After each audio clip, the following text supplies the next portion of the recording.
ভাইরা, হিন্দুর কাছে আপনি কেন আশা করেন কোরআনের সম্মানের?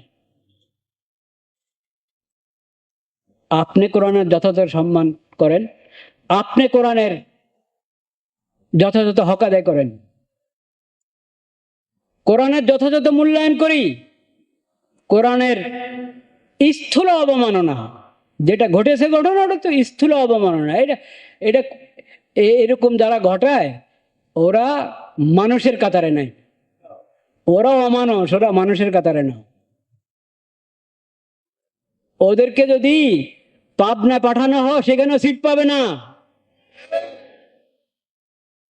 ওরাও অমানুষ। এটাতে এমন অপরাধ, যে কোনো কেউ কাজ করবে তার নাগরিকত্ব বাতিল হয়ে যাবে। যদি সরকারের সাথে চুক্তির ভিত্তিতে কোনো দেশে থাকে, চুক্তি বাতিল হয়ে যাবে। নাগরিক হিসাবে থাকলে নাগরিকত্ব বাতিল হয়ে যাবে। এটা এত বড় মহাপাপ, কোরআনের অবমাননা। এর চেয়ে অনেক হালকা অবমাননা যে কুফর। কিন্তু কাফেরকে আর কুফরের কথা কি বলবেন? এটা খালি কুফর না, কাফের বলবো আমি তো কাফের, এই তো কুফরের কাজ করছি, সমস্যা কি? তা না। আল্লাহর দ্বীনের নিদর্শনগুলোর সম্মান রক্ষা করা এটা মুমিনের উপরে ঈমানের কারণে ফরজ, অমুসলিমদের উপরে সে মুসলিম দেশের নাগরিক হওয়ার কারণে এবং মুসলিম দেশের নাগরিক হওয়ার কারণে এবং মানুষ হওয়ার কারণে তার উপরে ফরজ। তুমি হিন্দু কিন্তু তুমি মানুষ না, তুমি খ্রিস্টান, তুমি ইহুদি কিন্তু মানুষ না। অমানুষের কাজ করবা কেন? হায়ওয়ানের মতো কাজ করবা কেন? মানুষের মতো কাজ করো। এটা কি মানুষের কাজ হলো? একটা ধর্মগ্রন্থের অবমাননা। কোরআন তো আল্লাহর কালাম, যেভাবে আল্লাহ অবতীর্ণ করেছেন, রাসূলুল্লাহ সাল্লাল্লাহু আলাইহি ওয়াসাল্লাম যেভাবে উম্মতের হাতে দিয়ে গেছেন সেইভাবে এখনো সংরক্ষিত আছে, কিয়ামত পর্যন্ত সংরক্ষিত থাকবে। কিন্তু এই ছাড়া আর কোনো আসমানি গ্রন্থ সংরক্ষিত নাই। কতগুলোকে ঐশী গ্রন্থ মনে করা হয়, ওগুলো ঐশী গ্রন্থ কিনা এটা প্রমাণিত না। কিছু প্রমাণিত, কিন্তু সেই ঐশী গ্রন্থ যেভাবে আল্লাহ অবতীর্ণ করেছেন সেভাবে এখন সংরক্ষিত নাই, বিকৃত। যেমন বাইবেল বলতে যেটাকে বলে, বাইবেল বিকৃত। প্রথম কিছু অংশ তো বিকৃত অবস্থা আছে। এখন কতটুক বিকৃতি কতটুক বাস্তব পার্থক্য করার উপায় নেই, সেজন্য ওটার উপর কোনো ভরসা করা যায় না। আরেক অংশ বাইবেলের, ওটা তো একবারে পরের রচনা, পরের মানুষদের কি রচনা, ওটা আল্লাহ নাজিল করা ইঞ্জিলে না। তো এখন বিকৃত অবস্থা যেটা আছে, বা ইঞ্জিলের নাম দিয়ে ছাপানো হয়, আসলে ইঞ্জিল না, সেই বিকৃত গ্রন্থ যেটাকে ওই আসমানি গ্রন্থ বলা যায় না, আল্লাহর ওহী বলা যায় না, কিন্তু গলত ধর্ম, বাতিল ধর্মের লোকেরা ওটাকে ধর্মগ্রন্থ মনে করে। সেই ধর্মের ব্যাপারে তো, সেই গ্রন্থের ব্যাপারে তো আমরা এই কথা বলবো যে তার অবমাননা করা যাবে না। আর তুমি কোরআন, যেটা আল্লাহর কালাম, আল্লাহ যেভাবে অবতীর্ণ করেছেন সেভাবে সংরক্ষিত আছে, এটার অবমাননা করো। এত অমানুষ হতে পারে কেউ?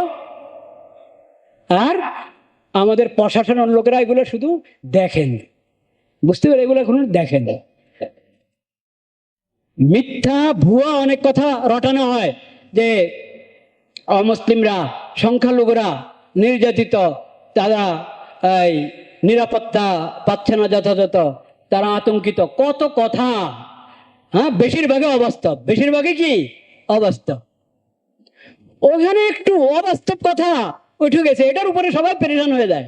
আরে আল্লাহ, পত্র পত্রিকা কত কথা আসে, কতজনে কত বাণী দেন, হ্যাঁ, শিরিকের পক্ষে বাণী দিয়ে বসে থাকে।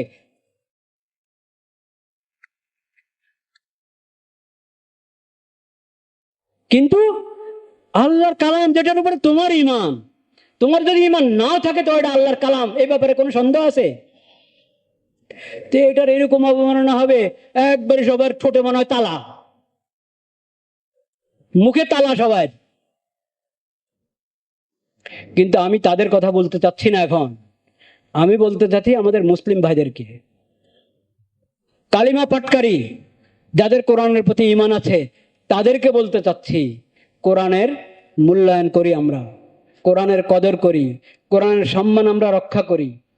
কোরআন অবমাননার স্থূল পদ্ধতি, মানে যেটাকে অবমাননা বলার, এটাতে অবমাননা, এটা সবাই বুঝে। এরকম অবমাননা, এটা তো অমানুষদের কাজ, সেটা এখন আলোচনার বাইরে রাখলাম। কিন্তু কোরআন অবমাননার আরো সূক্ষ্ম অনেক পদ্ধতি আছে, যেগুলো নামধারী মুসলমান, কালিমা পাটকারী মুসলমানরা অনেকে করে থাকে, অথচ তার খবর নেই। আছে কি নাই? আছে। যেমন যেমন একটা বলি, কোন প্রাইমারি স্কুল, কলেজ, ভার্সিটি, ওখানে যদি আমি কোরআন শিক্ষাকে বাধ্যতামূলক না করি, এটা সূক্ষ্ম অবমাননা কিনা কোরআনের? এটা সূক্ষ্ম অবমাননা। দুনিয়ার আগরম বাগরম সব শেখানো হচ্ছে, এমনকি এখন সঙ্গীতও শেখাচ্ছে, গীত শিখায়, নাটক শিখায়, নাচানি শিখায়, এবং বাচ্চাদেরকে শিখায়, কিন্তু কোরআন শিখায় না। এটা কি কোরআনের অবমাননা নয়? এটা সূক্ষ্ম অবমাননা কোরআনের।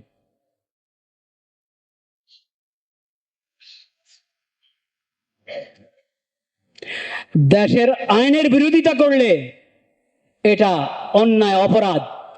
কোরআনের বিধানের বিরোধিতা, কোরআনের বিরুদ্ধে, কোরআন সুন্নাহর ইসলামী শরীয়তের বিপরীত আইন প্রণয়ন, নীতিমালা প্রণয়ন, এটাকে অন্যায়, অপরাধ, কুফর মনে করা জরুরি কিনা? তো দেশের আইনের ব্যাপারে তো কত কিছু শুনি, কিন্তু শরীয়তের বিধান, আল্লাহর দেওয়া বিধান, এই বিধানের বিরুদ্ধাচরণ সম্পর্কে তো কোনো কিছু শুনি না আমরা।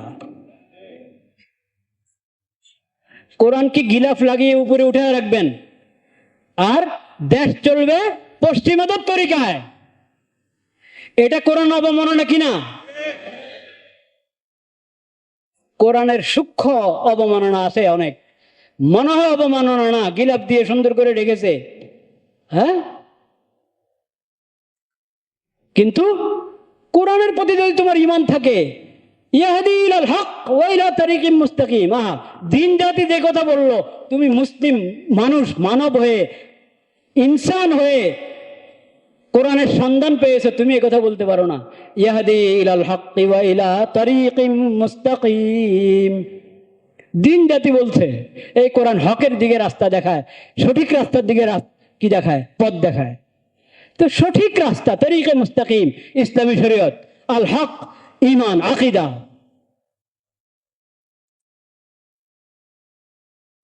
এটা গ্রহণ করো, এটা গ্রহণ করো, এটার পক্ষে থাকো, এটা শিখো, এটা শিখো। ইন্না হাযাল কুরআনা ইয়াহদি লিল্লাতী হিয়া আকওয়াম। যত তন্ত্র মন্ত্র আনবা তুমি, যত বাদ, লেলিনবাদ, মশতমবাদ, এ বাদ সে বাদ, আমেরিকার বাদ আর আপনার ব্রিটেনের বাদ, চীনের বাদ আর মুদিবাদ, হ্যাঁ, কোন বাদ, ওগুলোর কোনো অস্তিত্ব নাই, হিসাবেই পড়ে না কোরআনের হেদায়েতের সামনে।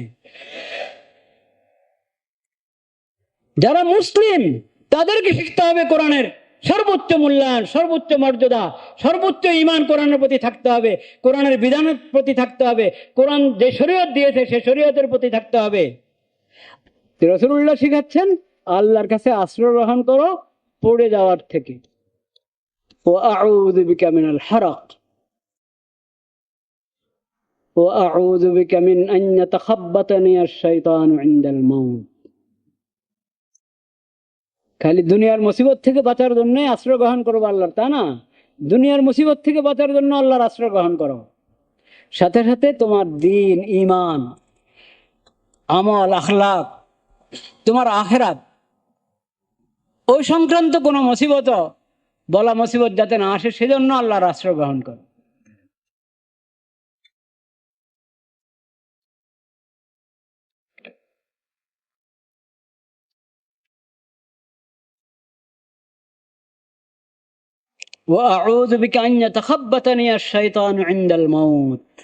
মৃত্যুর সময় শয়তান এসে আমার উপরে চাওয়ার হবে, আমি কালিমা পড়তে চাই, আর সে অন্য কুফরি কথা আমার মনে, মুখে চালু করতে চায়, জারি করতে চায়, এটা যেন কখনো না হয়। আল্লাহ, এ আল্লাহ, আপনি মতের সময়, অন্য সব সময়ের ব্যাপারে তো আলাদা তো আসে, এখানে মতের সময় বিশেষভাবে বলা হয়েছে, মতের সময় যাতে শয়তান আমার উপর সাওয়ার না হতে পারে,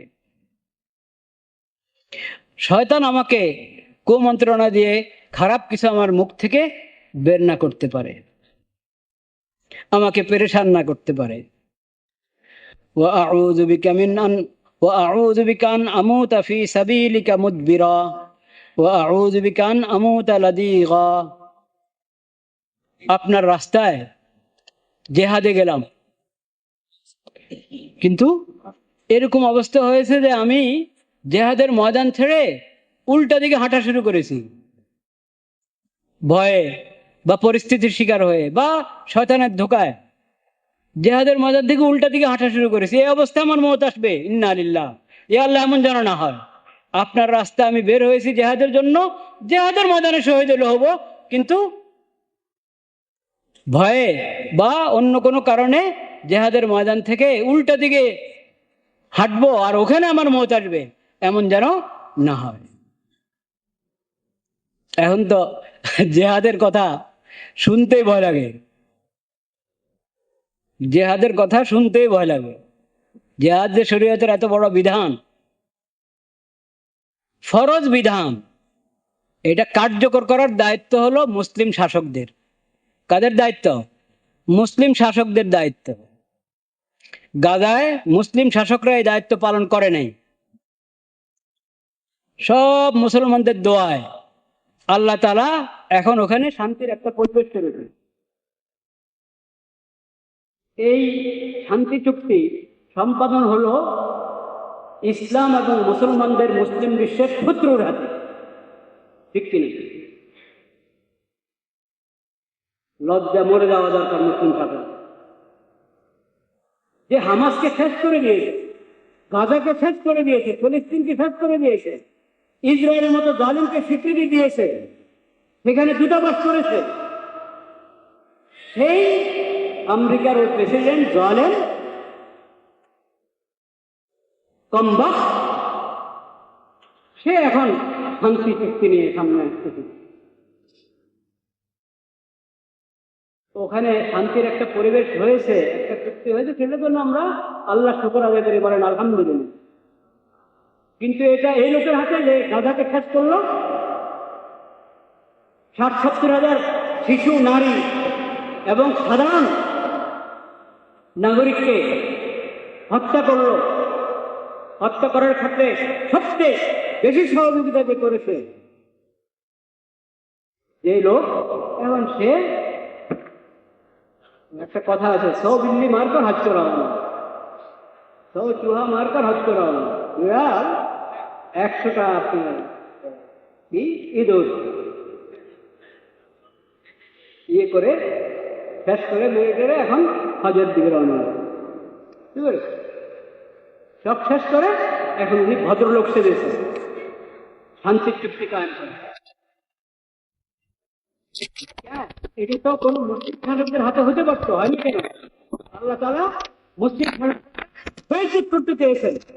তোদের চোখের সামনে আমার বান্দা মুমিন মুসলিমা, মুমিন মুমিনাত, তারা, তাদের রক্তপাত হয়েছে, তাদের উপরে জুলুম হয়েছে, এরকম জুলুম যেটাকে অমানবিক বললে কম হয়, এমন জুলুম হয়েছে, তোরা তামাশা দেখে করতে হবে।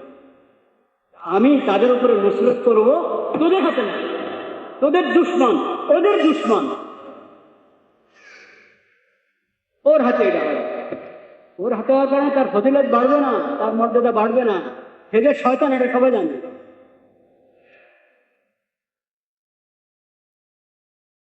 তার এই শান্তি চুক্তির মধ্যে কত শয়তানি নিহিত আছে সেটা আল্লাহ জানে। কিন্তু আমরা চাই তার শয়তানি যত চক্রান্ত কোনো কিছু সফল না হয়, যাতে শান্তি আর শান্তি, ঈমান আর ঈমানও সফল হয়।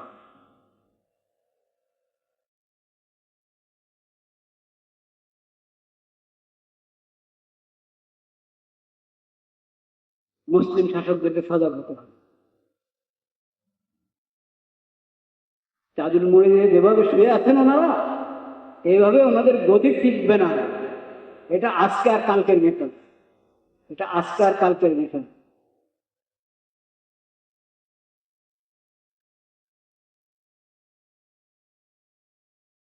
নবী করিম সাল্লাল্লাহু আলাইহি ওয়াসাল্লাম তো দোয়া শেখাচ্ছেন, ওয়া আউযু বিকা আন আমুতা ফি সাবিলিকা মুদবিরা ওয়া আউযু বিকা আন আমুতা লাদিগা।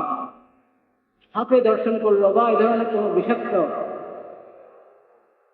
কোন জীব জন্তু প্রাণী পোকা মাকড় দর্শন করলো আর মত এসে গেল, এই অবস্থা যেন সাপের কামড়, বিচ্ছুর কামড়, এরকম যত কষ্টদায়ক প্রাণী জীবজন্তু আছে সবগুলোর আক্রমণ থেকে ইয়া আল্লাহ আমি আপনার আশ্রয় দেব।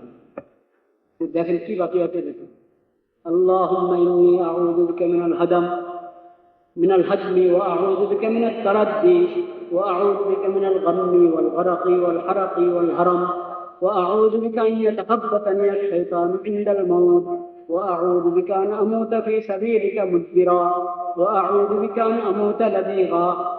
এই দোয়া যে হাদিসে বর্ণিত হয়েছে, নবীজির সাহাবী আবু ইয়াসার রাদিয়াল্লাহু তাআলা আনহু রাসূল করিম সাল্লাল্লাহু আলাইহি ওয়াসাল্লামের এই হাদিস, এই দোয়া বর্ণনা করেছেন। মুসনাদ আহমদে হাদিসটি আছে, আবু দাউদ শরীফের মধ্যে হাদিস। এছাড়া আরো ব্যাপক অর্থের দোয়া নবী করিম সাল্লাল্লাহু আলাইহি ওয়াসাল্লাম শিখিয়েছেন, অনেক দোয়া। আরেকটি বলি, আল্লাহুম্মা ইন্নী আসআলুকা মিন হুদাআতিল খায়র ওয়া আউযু বিকা মিন হুদাআতিশ শার ফাইন্নাল আবদা লা ইয়াদরি মা ইয়াফজাউহু ইযা আসবাহা ওয়া ইযা আমসা। সকাল সন্ধ্যা পড়ো আল্লাহুম্মা ইন্নী আউযু বিকা মিন হুদাআতিল খায়র ওয়া ফাজআতিল খায়র ওয়া আউযু বিকা মিন ফাজআতিশ শার। ইয়া আল্লাহ, আমি আপনার কাছে চাই হঠাৎ কোনো কিছু হয় তো সেটা যেন ভালো হয়, অপ্রত্যাশিত ভালো কিছু ঘটলো আলহামদুলিল্লাহ, চিন্তাও করেন যে এরকম ভালো একটা মুহূর্ত আসবে, এরকম ভালো একটা পরিস্থিতি আমরা পাবো, এরকম সুন্দর কিছু হবে, চিন্তাও করি। ইয়া আল্লাহ, আমরা আপনার কাছে অপ্রত্যাশিত কল্যাণ চাই। ওয়া আউযু বিকা মিন ফাজাতি, অনাকাঙ্ক্ষিত সকল অকল্যাণ থেকে আপনার আশ্রয় গ্রহণ করেন। আকস্মিক ভাবে হয়ে যাচ্ছে, আকস্মিক ভাবে হলে ভালো তো, খারাপ কোনো কিছু যেন না হয়, আল্লাহ আমরা আপনার আশ্রয় গ্রহণ। ও আউযু বিকা, নবীজি বলেন তুমি তো জানো না হঠাৎ করে কি ঘটতে যাবে, সকাল হচ্ছে আর হঠাৎ করে কি ঘটবে, সন্ধ্যা হচ্ছে হঠাৎ করে কিচ্ছু জানো না, আগে থেকে আল্লাহকে বলে রাখো আল্লাহুম্মা ইন্নী আসআলুকা মিন ফাজআতিল খায়র ওয়া আউযু বিকা মিন ফাজআতিশ শার।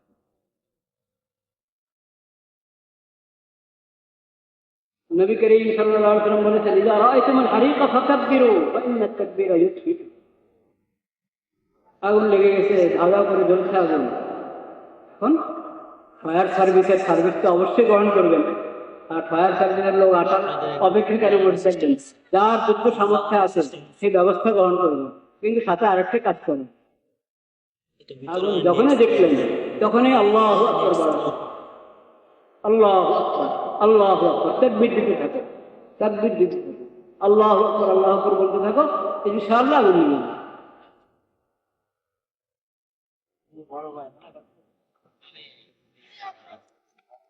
লা ইলাহা ইল্লাল্লাহ।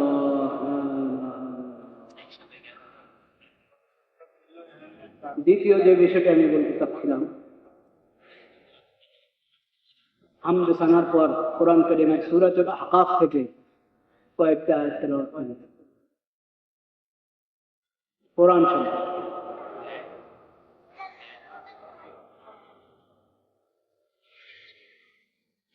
আল্লাহ রাব্বুল আলামিন নবীজিকে ওহীর মাধ্যমে, কোরআনের ওহীর মাধ্যমে জানিয়েছেন, ওয়াইজ সরাফনা ইলাইকা নাফারাম মিনাল জিন, জিনদের এক দল, তাদেরকে আমি আপনার কাছে পাঠিয়ে দিয়েছি। আপনি কোরআন তেলাওয়াত করছেন, নামাজের তেলাওয়াত হোক, এমনি তেলাওয়াত হোক, আপনি কোরআন তেলাওয়াত করছেন, ওই সময় আমি জিনদের এক জামাত পাঠিয়ে দিয়েছি। ওরা ঘুরতে ঘুরতে আপনার তেলাওয়াতের জায়গায় এসে উপস্থিত হয়েছে। ইয়াসতামিউনাল কোরআন, কোরআনের তেলাওয়াত শোনা যায়।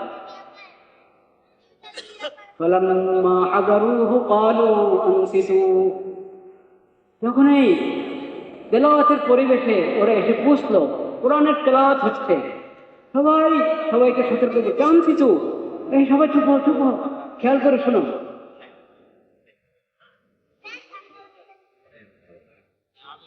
খেয়াল করে শোনো। ফালাম্মা কুযিয়া ওয়াল্লাউ ইলা কওমিহিম মুনযিরিন, যখন তেলাওয়াত শেষ হলো, নবী করিম সাল্লাল্লাহু আলাইহি ওয়াসাল্লাম তেলাওয়াত শেষ করলেন, তারা তেলাওয়াত শুনল। ওয়াল্লাউ ইলা কওমিহিম মুনযিরিন, নবীজি তাদেরকে কিছু বলতে হয় না, আদবের সঙ্গে কোরআনের তেলাওয়াত শুনেছে, শুনে প্রত্যেকে নিজ নিজ গোত্রের কাছে চলে গেছে। দিন জাতির কোন এলাকায় কোন দিন থাকে, দিনেরা তো জানে, প্রত্যেকে নিজ নিজ এলাকার দিনের কাছে চলে গেছে, নিজের গোত্রদের কাছে চলে গেছে। মুনযিরিন, কোরআনের বাণী দিয়ে সতর্ক করার জন্য, আখিরাতের ব্যাপারে সতর্ক করার জন্য। সবাই কোরআন শুনলো আর দাওয়াতের কাজের জন্য নিজ নিজ এলাকায় চলে গেল। ক্বালু ইয়া কওমানা ইন্না সামি'না কিতাবান উনজিলা মিন বা'দি মূসা, তারা বলল, নিজ নিজ এলাকায় গিয়ে নিজের সম্প্রদায়কে বলা শুরু করলো, দেখো আমরা তো এমন এক কিতাব কোরআন শুনে এসেছি, মূসা আলাইহিস সালামের পর, মূসা আলাইহিস সালামের উপর আল্লাহ তাআলা তাওরাত কিতাব অবতীর্ণ করেছিলেন। মূসা আলাইহিস সালামের পর আরেকটা কিতাব অবতীর্ণ হয়েছে, সেই কিতাব আমরা শুনে এসেছি, সেটা আল কোরআনুল কারীম। আল কোরআনুল কারীম, ইনজিলও অবতীর্ণ হয়েছে মূসা আলাইহিস সালামের পর, কিন্তু তারা এখানে ইনজিলের কথা বলে নাই। কেন বলে নাই সেটা একটু দীর্ঘ আলোচনার দরকার আছে, আমি এখন বলবো না। কোরআন শুনে গিয়ে বলছে যে মূসা আলাইহিস সালামের পর একটি কিতাব অবতীর্ণ হয়েছে, মুসাদ্দিকাল লিমা বাইনা ইয়াদাই, এই কিতাব তো আল্লাহর পক্ষ থেকে এসেছে, তো আল্লাহর পক্ষ থেকে আগে যে কিতাব এসেছে তাওরাত, ওটা সমর্থন করে, এই কিতাব ওই কিতাবের সমর্থন করে।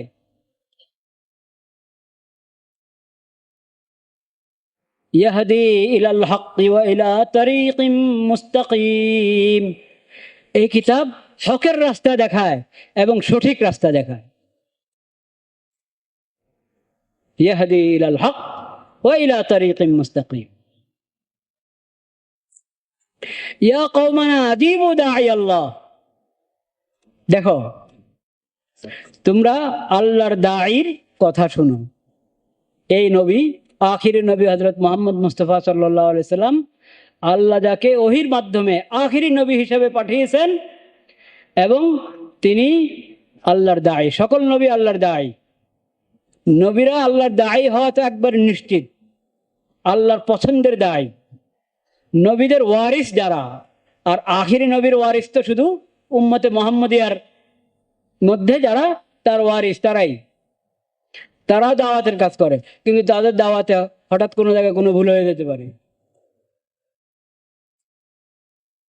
বেখেয়ালিতে দাওয়াত দিতে গিয়ে কোনো ভুল কথা বলে ফেলতে পারে।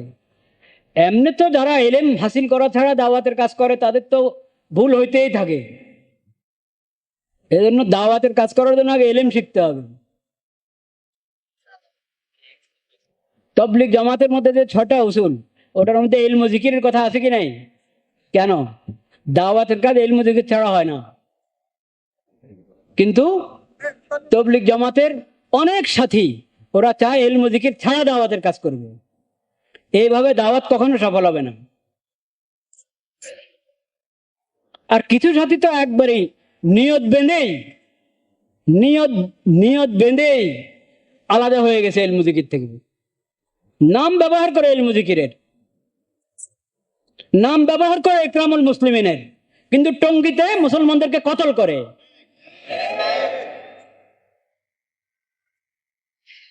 তারপরও 6 নম্বরের তবলিগের কথা বলে। তবলিগের এক গ্রুপ এরকম আছে, ওদেরকে তো হিসাবে ধরা যায় না, কিন্তু যারা সঠিক পদ্ধতিতে তবলিগ করবে, ইলম জিকিরের নীতি অনুযায়ী তবলিগ করবে, আমি তাদেরকে বলছি আপনারা ইলম জিকিরের দিকে পূর্ণ গুরুত্ব দেন, নতুবা দাওয়াত সফল হবেন। তো নবী হলেন আখিরি নবী, সবচেয়ে বড় দায়ী। আখিরি নবী সবচেয়ে বড়। কিয়ামত পর্যন্ত যারাই দাওয়াতের কাজ করবে, সেই নবীর দাওয়াত থেকে নিয়ে কি করবে? দাওয়াতের কাজ করবে।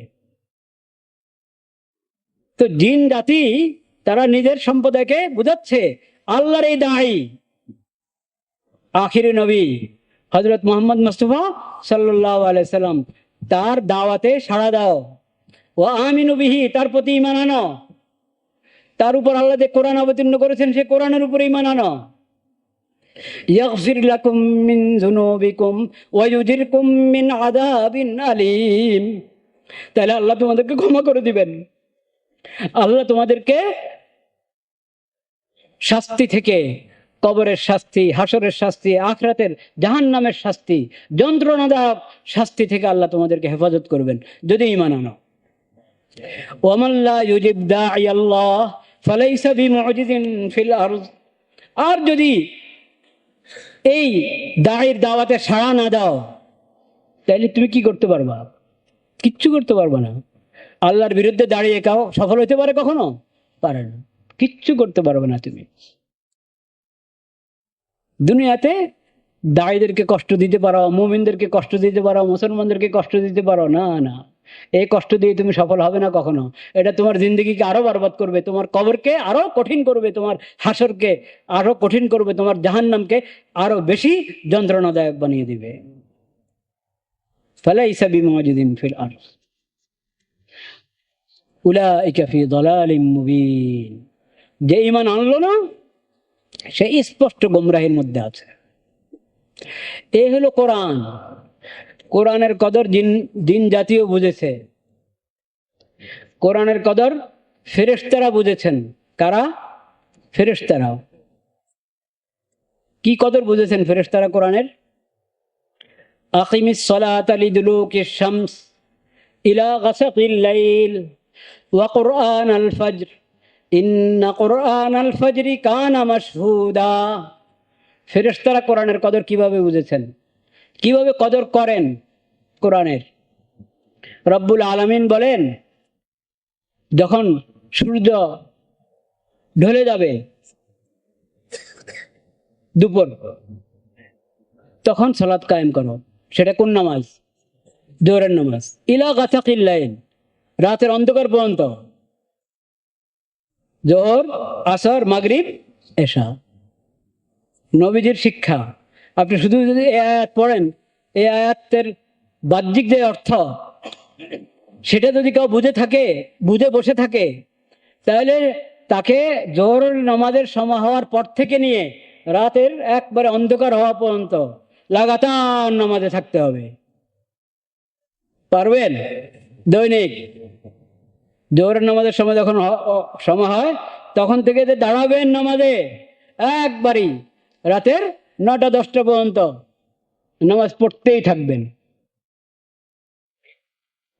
নবীজি আমাদেরকে শিখিয়েছেন তার হাদিসের মাধ্যমে, তার সিরতের মাধ্যমে। এটার অর্থ হলো জোহরের সময় জোহরের ফরজ আদায় করো, আসরের সময় আসরের ফরজ আদায় করো, মাগরিবের সময় মাগরিবের ফরজ আদায় করো, এশার সময় এশার ফরজ কি করো? আদায় করো। কয় ওয়াক্ত নামাজ হলো? 4 ওয়াক্ত। এই ফরজ নামাজগুলোর আগে কিছু সুন্নত আছে, পরে সুন্নত আছে। আর নফল নামাজ তোমার ইচ্ছা মতে মাকরুহ ছাড়া অন্য সময় বেশি পারো কম পারো পড়তে থাকো। নবীজিকে বাদ দিয়ে যদি কেউ কোরআন শিখতে চায়, বুঝতে চায়, কোশ্চিন কালও পারবে না, অসম্ভব। ওয়া কুরআনাল ফজর, 4 ওয়াক্ত নামাজ হলো, আরো কত বাকি আছে কিনা? হ্যাঁ, তো সেটা ওয়া কুরআনাল ফজর, ফজরের নামাজ আদায় করো। ফজরের নামাজ আদায় করবে একা একা ঘরে, ঘুম থেকে উঠলে দেরিতে 5 মিনিট আছে, তাড়াতাড়ি অজু করে 2 রাকাত নামাজ পড়ো, নামাজ আদায় হয়ে গেল, কিন্তু এটা নামাজের হক আদায় হলো নাকি? ফরজ নামাজ তো সব মসজিদে আদায় করবা, বিশেষ করে ফজরের নামাজ, কোরআন আর ফজর। ফজরের নামাজ তো ওখানে গিয়ে আদায় করো যেখানে কোরআনের তেলাওয়াত শুনতে পারবা। মসজিদে যাও, ইমাম সাহেব কি সুন্দর ফজরের নামাজে লম্বা সূরা তেলাওয়াত করতেছেন, লম্বা কেরাত তেলাওয়াত করতেছেন, কিন্তু লম্বা কেরাত পড়তেও তো দেয় না ইমাম সাহেবদেরকে। যাই হোক, তারপরে যদি লম্বা পড়েন, অন্য নামাজ থেকে তো একটু লম্বাই পড়েন ফজরের নামাজ, ওই কোরআন শোনো গিয়ে। ফজরের নামাজ আদায় করো, কোরআনের তেলাওয়াত নামাজের মধ্যে শোনো। ওয়া কুরআন আল ফজর ইন্না কুরআন আল ফজরি কানা মাশহুদা। তুমি নামাজে আসতে দেরি করছো, ফজরের নামাজে ইমামের কেরাত শুনবে, তুমি দেরি করছো। আরে ইন্না কুরআন আল ফজরি কানা মাশহুদা, আল্লাহর আসমান থেকে ফেরেশতারা চলে আসছে ফজরের নামাজে কেরাত শোনার জন্য, আর তুমি পিছে বসে আছো। তো ফজরের নামাজের কেরাত শোনার জন্য ফেরেশতারা আসে, ফেরেশতারা উপস্থিত হয়। কোরআনের কদর ফেরেশতারা বুঝেছেন, কোরআনের কদর জিন জাতি বুঝেছে, কোরআনের কদর আল্লাহর সকল প্রাণী বুঝেছে, কোরআনের কদর আগের নবীরাও বুঝেছেন।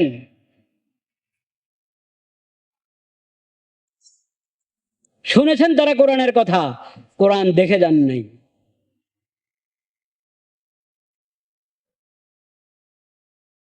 কোরআনের কদর বুঝতে হলে কিসমত ভালো হতে হয়, কিসমত ভালো হতে হয়, ঈমান থাকতে হয়। নামধারী মুসলিম হলে হবে না, ঈমান মজবুত হতে হবে। ঈমান মজবুত হলে কোরআনের কদর, কোরআনের সম্মান, কোরআনের মর্যাদা বুঝে আসে, কোরআন তেলাওয়াত করে মজা পেয়ে থাকে।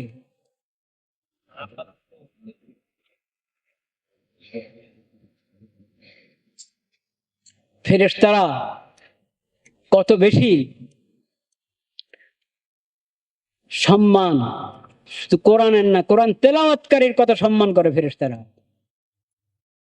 যেখানেই কেউ একত্র হলো, একটা সূরা শিখার চেষ্টা করছে, একজনে পড়ে আরেকজনে পড়ায়, পরস্পর মস্ক করছে, একজন তেলাওয়াত করে অন্যরা শুনে, বা যার যার তেলাওয়াত করছে, কোনো ঘরে, মসজিদে, ঘরের বাইরে, কোথাও আল্লাহর 2-4 জন বান্দা, 1-2 জন বান্দা কোরআন পড়ছে, পড়াচ্ছে, কোরআন শিখছে, শিখাচ্ছে, কোরআন তেলাওয়াত করছে, কোরআন শুনছে, ফেরেশতারা কি করে? ডাকে অন্যদেরকে। একজন এটা দেখলো, আরেকজন এই দেখো দেখো তো, এই যে এখানে তেলাওয়াতের মজলিস, সবাই আসো। এসে এই তেলাওয়াতকারীদেরকে বেষ্টন করে ফেরেশতারা, এবং ওরা ধাপে ধাপে আসমান পর্যন্ত বেষ্টন করে রাখে এইভাবে তেলাওয়াতকারীদেরকে। আল্লাহর কাছে বলে, দেখেন আপনার বান্দারা আপনার কোরআন তেলাওয়াত করছে, আপনার কালাম তেলাওয়াত করছে। আল্লাহ খাস রহমত অবতীর্ণ করেন তাদের প্রতি, সাকিনা অবতীর্ণ করেন তাদের প্রতি। আল্লাহর কালামের কদর আল্লাহ করেন, আল্লাহর কালামের কদর ফেরেশতারা করে, আল্লাহর কালামের কদর মুমিন বান্দারা করে। মুসলিম জিন, মুমিন জিন যারা, তারাও কালামুল্লাহর কদর করে, আল্লাহর কালামের কদর করে।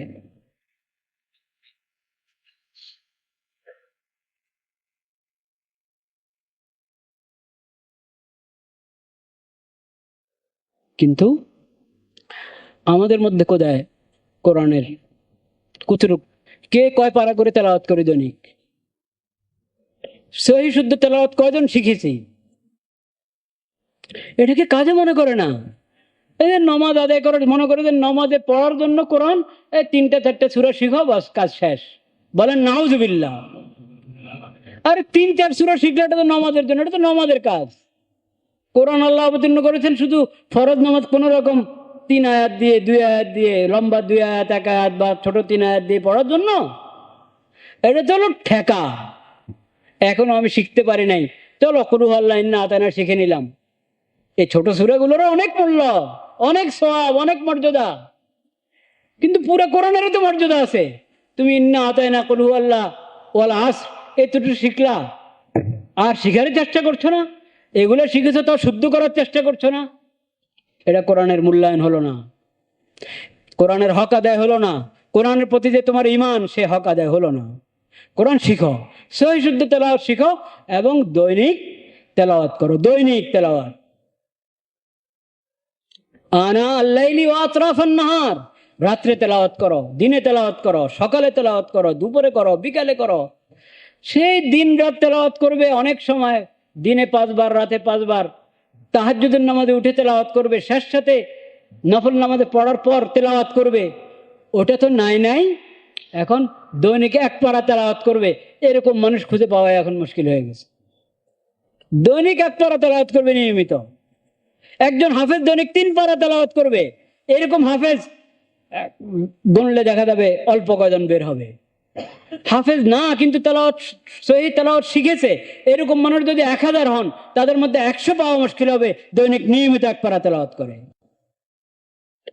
ভাইরা, হিন্দুর কাছে আপনি কেন আশা করেন কোরআনের সম্মানের? আপনি কোরআনের যথাযথ সম্মান করেন, আপনি কোরআনের যথাযথ হক আদায় করেন,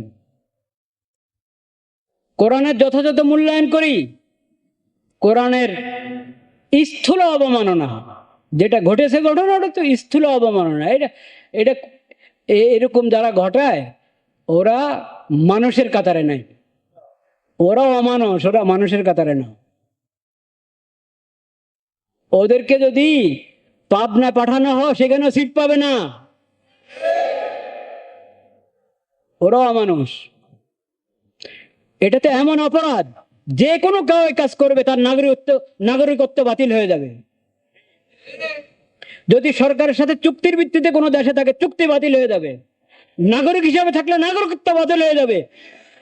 এটা এত বড় মহাপাপ, কোরআনের অবমাননা। এর চেয়ে অনেক হালকা অবমাননা যে কুফর। কিন্তু কাফেরকে আর কুফরের কথা কি বলবেন?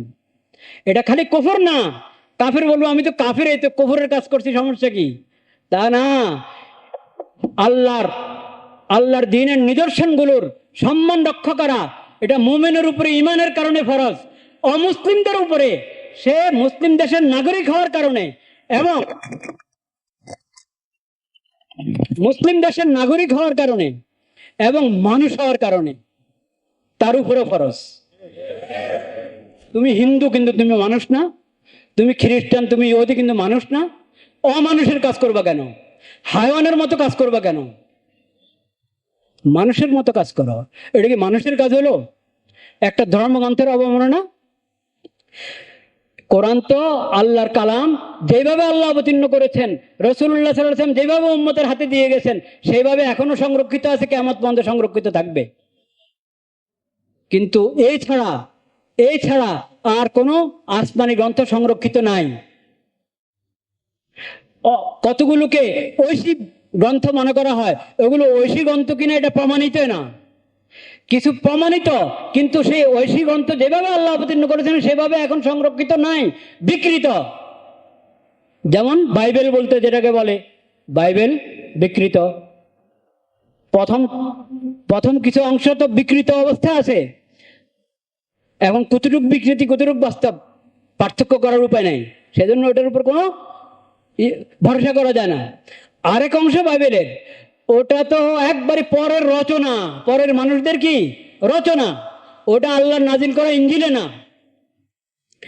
তো এখন বিকৃত অবস্থা যেটা আছে, বা ইঞ্জিলের নাম দিয়ে ছাপানো হয়, আসলে ইঞ্জিল না, সেই বিকৃত গ্রন্থ যেটাকে ওই আসমানি গ্রন্থ বলা যায় না, আল্লাহর ওহী বলা যায় না, কিন্তু গলত ধর্ম, বাতিল ধর্মের লোকেরা ওটাকে ধর্মগ্রন্থ মনে করে।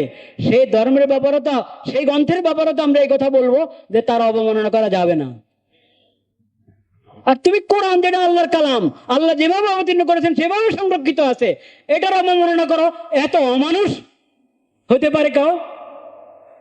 আর আমাদের প্রশাসনের লোকেরা এগুলো শুধু দেখেন, বুঝতে পারে, এগুলো এখন দেখেন। মিথ্যা ভুয়া অনেক কথা রটানো হয় যে অমুসলিমরা, সংখ্যালঘুরা নির্যাতিত, তারা নিরাপত্তা পাচ্ছে না যথাযথ, তারা আতঙ্কিত, কত কথা। হ্যাঁ, বেশিরভাগই অবাস্তব, বেশিরভাগই কি অবাস্তব। ওখানে একটু অবাস্তব কথা উঠে গেছে, এটার উপরে সবাই পেরেশান হয়ে যায়। আরে আল্লাহ, পত্র পত্রিকা কত কথা আসে, কতজনে কত বাণী দেন, হ্যাঁ, শিরিকের পক্ষে বাণী দিয়ে বসে থাকে।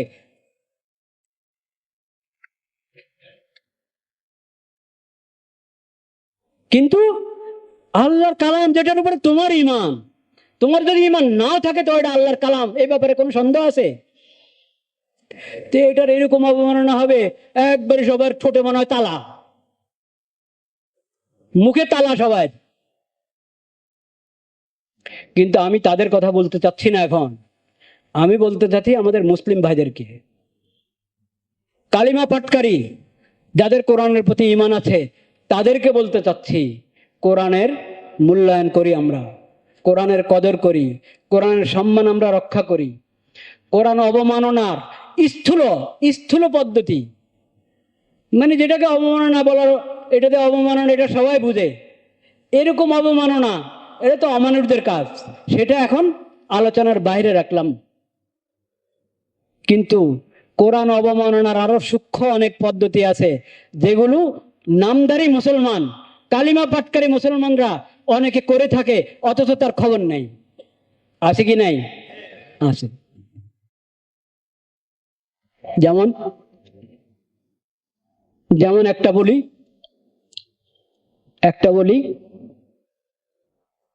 কোন প্রাইমারি স্কুল, কলেজ, ভার্সিটি, ওখানে যদি আমি কোরআন শিক্ষাকে বাধ্যতামূলক না করি, এটা সূক্ষ্ম অবমাননা কিনা কোরআনের? এটা সূক্ষ্ম অবমাননা। দুনিয়ার আগরম বাগরম সব শেখানো হচ্ছে, এমনকি এখন সঙ্গীতও শিখাচ্ছে, গীত শিখায়, নাটক শিখায়, নাচানি শিখায়, এবং বাচ্চাদেরকে শিখায়, কিন্তু কোরআন শিখায় না। এটা কি কোরআনের অবমাননা নয়? এটা সূক্ষ্ম অবমাননা কোরআনের।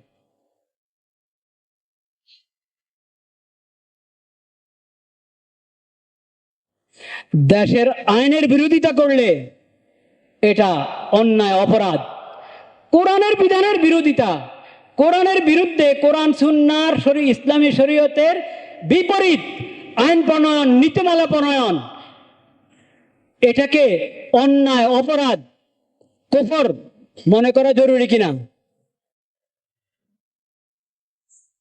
তো দেশের আইনের ব্যাপারে তো কত কিছু শুনি, কিন্তু শরীয়তের বিধান, আল্লাহর দেওয়া বিধান, এই বিধানের বিরুদ্ধাচরণ সম্পর্কে তো কোনো কিছু শুনি না আমরা। কোরআনকে গিলাফ লাগিয়ে উপরে উঠে রাখবেন, আর দেশ চলবে পশ্চিমাদের তরিকায়, এটা কোরআন অবমাননা কিনা? কোরআনের সূক্ষ্ম অবমাননা আছে অনেক, মনে হয় অবমাননা না, গিলাফ দিয়ে সুন্দর করে রেখেছে, হ্যাঁ,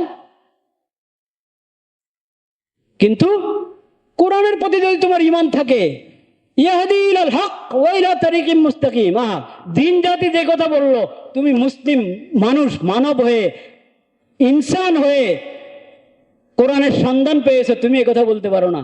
ইয়াহদি ইলাল হক ওয়া ইলা তারিকিম মুস্তাকিম, দিন জাতি বলছে এই কোরআন হকের দিকে রাস্তা দেখায়, সঠিক রাস্তার দিকে কি দেখায়? পথ দেখায়।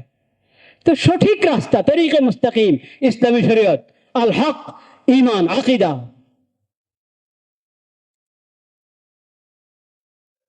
এটা গ্রহণ করো, এটা গ্রহণ করো, এটার পক্ষে থাকো, এটা শিখো, এটা শিখো। ইন্না হাদাল কুরআনা ইয়াহদি লিল্লাতি হিয়া আকওয়াম। যত তন্ত্র মন্ত্র আনবা তুমি, যত বাদ, লেলিনবাদ, মশতমবাদ, এ বাদ সে বাদ, আমেরিকার বাদ আর আপনার ব্রিটেনের বাদ, চীনের বাদ আর মুদিবাদ, হ্যাঁ, কোন বাদ, ওগুলোর কোনো অস্তিত্ব নাই, হিসাবে পড়ে না কোরআনের হেদায়েতের সামনে। যারা মুসলিম তাদেরকে শিখতে হবে কোরআনের সর্বোচ্চ মূল্যায়ন, সর্বোচ্চ মর্যাদা, সর্বোচ্চ ঈমান কোরআনের প্রতি থাকতে হবে, কোরআনের বিধানের প্রতি থাকতে হবে, কোরআন যে শরীয়ত দিয়েছে সে শরীয়তের প্রতি থাকতে হবে। আদর্শ গ্রহণের জন্য বলা হচ্ছে। কারো কথার মধ্যে পেয়েছে আদর্শ। আমরা বেলে বৌদ্ধ ধর্ম থেকে আদর্শ গ্রহণ করবো, বলেন নাউজুবিল্লাহ। আদর্শ কার থেকে গ্রহণ করবো? এটা তো তোমার কোরআনে বলে দিয়েছেন আল্লাহ তাআলা। কোরআনে আল্লাহ তাআলা বলে দিয়েছেন, লাকাদ কানা লাকুম ফি রাসূলিল্লাহি উসওয়াতুন হাসানাহ লিমান কানা ইয়ারজুল্লাহ ওয়াল ইয়াউমাল আখির। আল্লাহর রসুলের মধ্যে, তার সিরাত, তার জীবনীতে তোমাদের জন্য রয়েছে উত্তম এবং নির্ভুল আদর্শ। যদি তোমার আখিরাতের প্রতি ঈমান থাকে, আল্লাহকে যদি তুমি স্মরণ করো, আল্লাহর রহমত, আল্লাহর সন্তুষ্টি যদি পেতে চাও, তো জেনে রাখো তোমার আদর্শ হলো নবীজির সিরাত। তোমার আদর্শ কার? নবীর সিরাত। একসাথে দুটো আদর্শ হয় কিভাবে? মুসলিম উম্মতের জন্য নবীজির সিরাত আদর্শ, আবার যে ধর্মের কোনো গোড়া নাই বা গোড়া আছে ওরা গোড়া থেকে বিচ্ছিন্ন হয়ে বিকৃত করে দিয়েছে, সেখানে আবার আমাদের আদর্শ থাকবে কিভাবে? অসম্ভব কথা, এটা অসম্ভব কথা। হ্যাঁ, আমি গত জুমাও বলেছি, তাদের জিন্দা থাকার হক আছে, তাদের পরিমণ্ডলে তারা তাদের ধর্ম মেনে চলক, বাতিল হক। তারা যখন ঈমান আনবে না, ইসলাম গ্রহণ করছে না, তা আল্লাহ তাদেরকে বাধ্য করবেন না। কারণ আল্লাহ তো এই দুনিয়া বানিয়েছেন পরীক্ষার জন্য। আল্লাহ বাধ্য করে যদি মুমিন বানিয়ে দেন, তাহলে পরীক্ষা হলো না। আল্লাহ তো হক এবং বাতিল দুই রাস্তা দেখিয়ে দিয়েছেন কোরআনের মাধ্যমে। এখন কে বাতিলের উপরে থাকবে, কে হেদায়েত গ্রহণ করবে, হক গ্রহণ করবে, সেটা তার বিষয়। এখন যে হক গ্রহণ করে না, বাতিলের উপরে আছে, তাকে থাকতে দাও। তাকে জবরদস্তি মুসলমান বানানো যাবে না, তাকে তার ধর্ম পালন করতে দাও। এমন কি কোরআন করিম তো এত উদারতা দেখিয়েছে, সূরাতুল মুমতাহানার মধ্যে বলেছে কোরআন করিম, আল্লাহ রাব্বুল আলামিনের বিধান কোরআনে, যে যেই অমুসলিম মুশরিক, যে ধর্মের মুশরিক হোক, যে ধর্মের অমুসলিম হোক, ওই অমুসলিমরা যদি জুলুম না করে, কি না করে? জুলুম না করে, মুসলমানদেরকে পিটিয়ে বের করে দিচ্ছে। হ্যাঁ, বৌদ্ধ ধর্মের কত প্রশংসা শুনবেন আপনি পত্র পত্রিকায়, তাদের আলোচনায়। রোহিঙ্গাদেরকে থাকতে দেয় ওখানে। গৌতম বুদ্ধের প্রতি এটা শিক্ষা ছিল, গৌতম বুদ্ধের শিক্ষা এটা ছিল, রোহিঙ্গাদেরকে বের করো। ওই যে চীনে কি হচ্ছে, কোথায়, ওই ঘরে কি হচ্ছে, যেটা হচ্ছে মুসলমানদের সঙ্গে, এটা গৌতম বুদ্ধের শিক্ষা ছিল? তাই তোমরা স্পষ্ট করো, সাফ। তোমরা যে ধর্মের নামে চলছ এবং তোমাদের ধর্মে শান্তির ধর্ম, তো দেখাও যে অশান্তিগুলো, এগুলো কি গৌতম বুদ্ধের শিক্ষা না তোমাদের বানানো, তোমাদের নিজের ধর্ম পালন না করা? আমরা তো মুসলমানদের মধ্যে যদি কোনো মুসলিম ধর্মের বাইরে কিছু বলে, কিছু লেখে, কিছু করে, আমরা স্পষ্ট করে দিই যে এগুলোর সাথে ইসলামের কোনো কি নাই, সম্পর্ক নাই। আমরা তো স্পষ্ট করে দিই, তোমরা স্পষ্ট করো। হিন্দুরা স্পষ্ট করতে হবে, হিন্দুস্তানে মুসলমানদের সঙ্গে যা ঘটছে ওটা কি হিন্দুবাদের শিক্ষা? হলে বলো, তাহলে তো আর বলতে পারো না তোমাদের ধর্ম, তোমরা ঠিক বলো, ঠিক হলো না। আর যদি না হয় সেটাও বলো। কোন ধর্ম সঠিক হতে হলে ওহির সাথে ওটার সম্পর্ক থাকতে হবে। কি থাকতে হবে? ওহির সাথে সম্পর্ক থাকতে হবে। সোজা কথা। আল্লাহ তাআলা বলে দিয়েছেন কোরআনে সূরা আলে ইমরানের মধ্যে, ইন্নাদ দীনা ইনদাল্লাহিল ইসলাম। আর এক আয়াতে বলেছেন, ওমান ইয়াবতাগি গায়রাল ইসলামি দীনান ফালান ইউকবালা মিনহু। ওমান ইয়াবতাগি গায়রাল ইসলামি দীনান ফালান ইউকবালা মিনহু। ইসলাম ছাড়া অন্য কোনো সূত্র, অন্য কোনো ইদম, অন্য কোনো ধর্ম, অন্য কোনো মতবাদ যে অবলম্বন করবে, আল্লাহ কখনো তার থেকে এটা গ্রহণ করবেন না। এই ঈমান থাকতে হবে।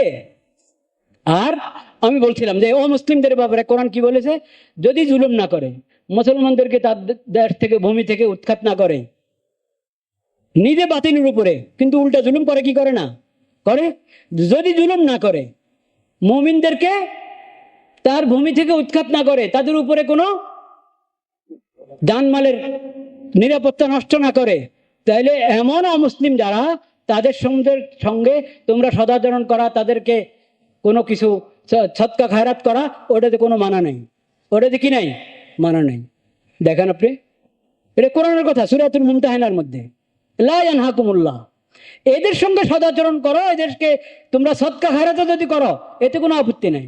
হ্যাঁ, যারা জুলুম করে, মুমিনকে মুমিন হওয়ার কারণে তার ভূমি থেকে উচ্ছেদ করে দেয়, মুমিনকে মুমিন হওয়ার কারণে জবা করে দেয়, মুমিনকে মুমিন হওয়ার কারণে পিটায়, বিভিন্ন ধরনের জুলুম করে, এদের সঙ্গে যদি তোমরা সদাচরণ করো, এদের সঙ্গে যদি মিষ্টি মিষ্টি কথা বলো, যেটা কেমন?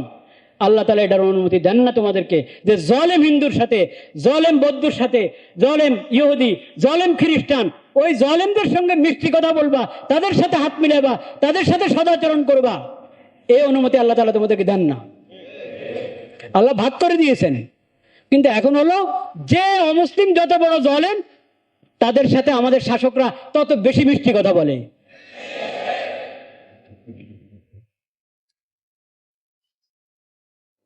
তাদের সঙ্গে সদাচরণ করো, তাদেরকে তাদের পরিমণ্ডলে তাদের ধর্ম পালন করতে দাও, তাদের জানমালের নিরাপত্তা এটা সরকারের দায়িত্ব, এতে কোনো সন্দেহ নেই। কিন্তু আপনি বলা শুরু করবেন যে তাদের ধর্ম থেকে আমাদেরকে আদর্শ গ্রহণ করতে হবে, এই কথা বললে তো ঈমান শেষ।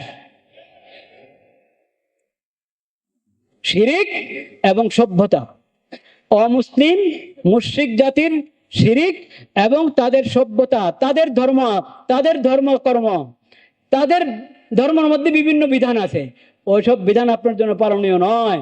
আপনার জন্য পালনীয় হলো ইসলামী শরীয়ত, এবং কোরআনে যে শরীয়ত দিয়েছে এটা ইসলামী শরীয়ত, নবীজির সুন্নত, এটা পালনীয়। আল্লাহ তাআলা সেই তৌফিক আমাদেরকে দান করেন। ওয়া আখিরু দাওয়ানা আলহামদুলিল্লাহি রাব্বিল আলামিন।